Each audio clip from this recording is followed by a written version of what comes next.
Where did the towers go? Where did the towers go? Where did the buildings go? Where did the towers go? 10 years you've been looking at this evidence, and you've pinned it down, and where'd it go? Dust. Gone with the wind.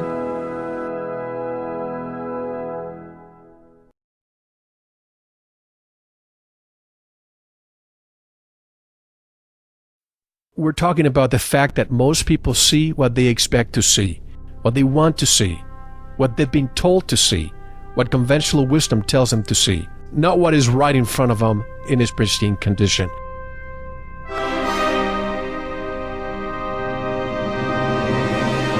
They didn't burn up, nor did they slam to the ground, but turned into dust in midair.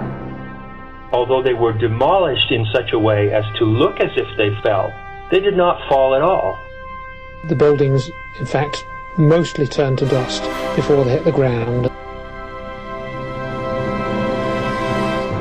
You see the steel falling in midair, trailing dust.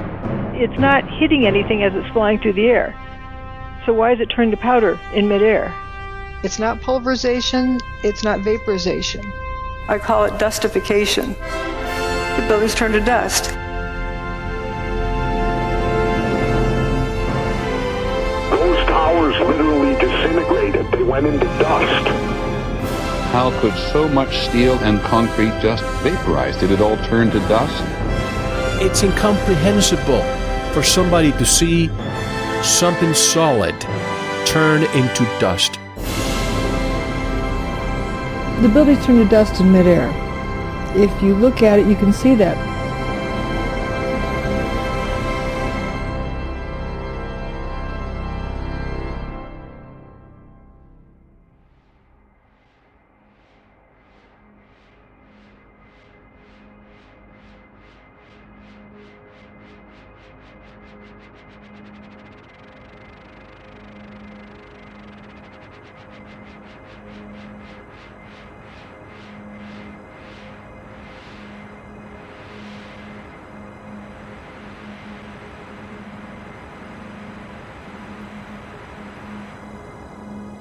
This is your last chance. After this, there is no turning back.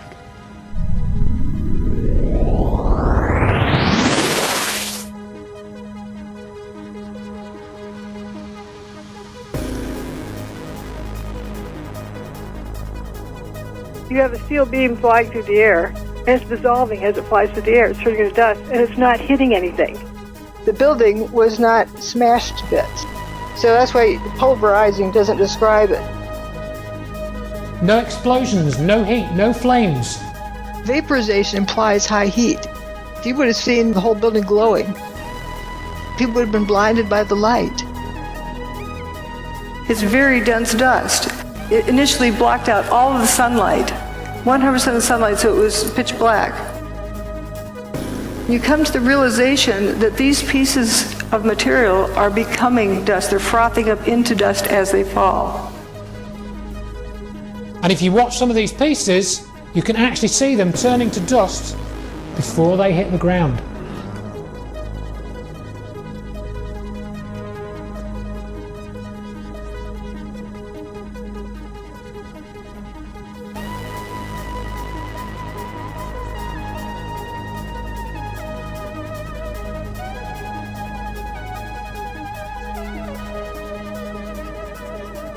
It turns to dust.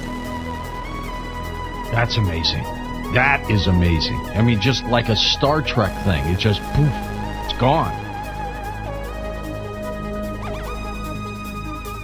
What we saw and what happened on 9/11 was something that we as the public had never seen before. What happened on 9/11, I believe today it was not a controlled demolition, it was not nanothermite, and it certainly was not the pancake effect of two planes hitting a building. There's a cluster of core columns that remains here. Watch what happens to them.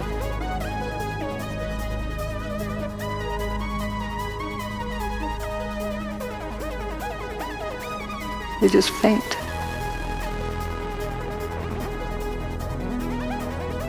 Here's Building 7, which is a 47-story building. It's like 650 feet tall, approximately. This has got to be over that.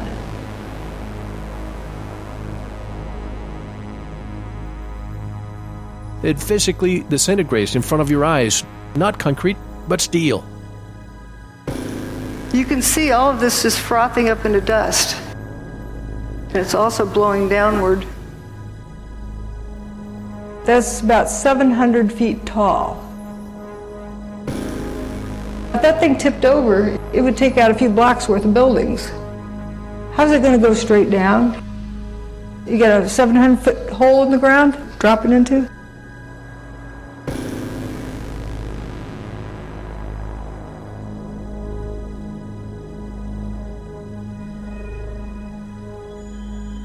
This video is of Building 7. Notice it's one face and one face only that has this lather pouring out of it. If that's smoke, why is it one face only from ground to roof?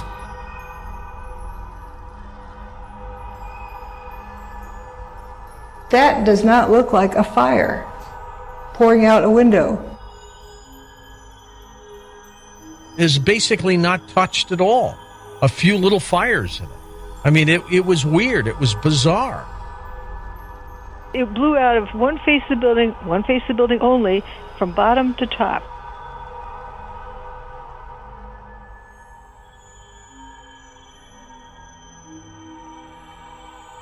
These windows are broken. If it was smoke from a fire and it really needed to get out, why isn't it coming out these windows? If there's a traffic jam, why does it take the path of least resistance? Notice it's spiraling around. And the wind that day was only like 7-8 miles per hour. It's not pushing out, it's being sucked out, it looks like. And that poured out of the building all afternoon for 7 hours. That's a lot of material. So basically it was disintegrating from the inside. By 5:20 p.m., there wasn't enough mass left to slam to the ground. The walls were like an empty shell. I wonder how many people out there listening to us right now are just dumbfounded, looking at each other.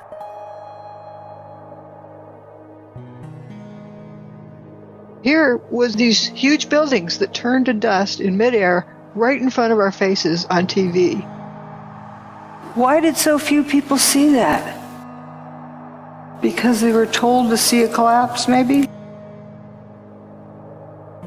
It does not fall within their learned parameters. Conventional wisdom kicks in, and it says that it's impossible to dustify a building.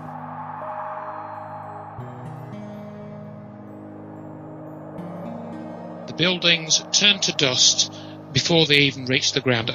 You can actually see this happening.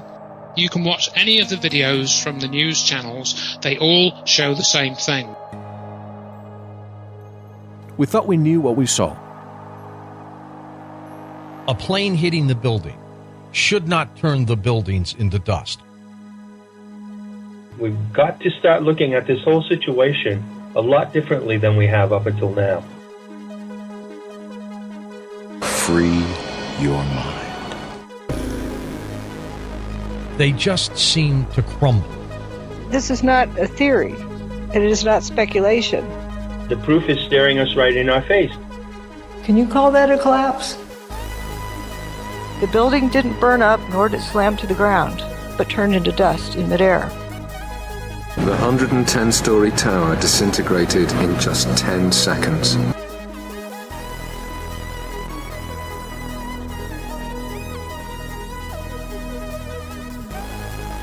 It doesn't look like a controlled demolition or a pancake effect. It looks more like a total pulverization.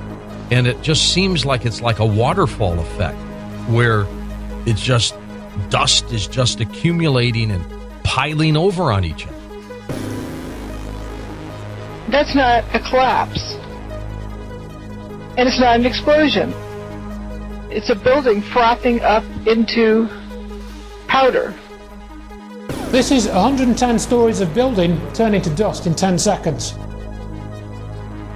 It just seems to turn into dust. The towers did not collapse. They did not collapse. They were turned to dust. The towers were not brought down, but instead were turned into dust. We don't have a word in our vocabulary that describes that. So I've invented a new word, dustification.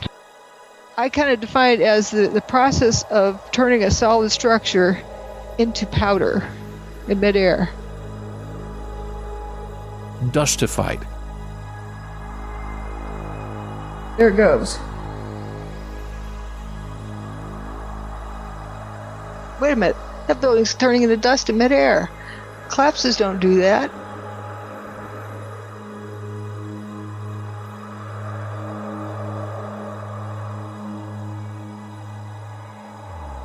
The towers turned to dust. They turned to dust before they hit the ground, and that's all I'm going to say about it.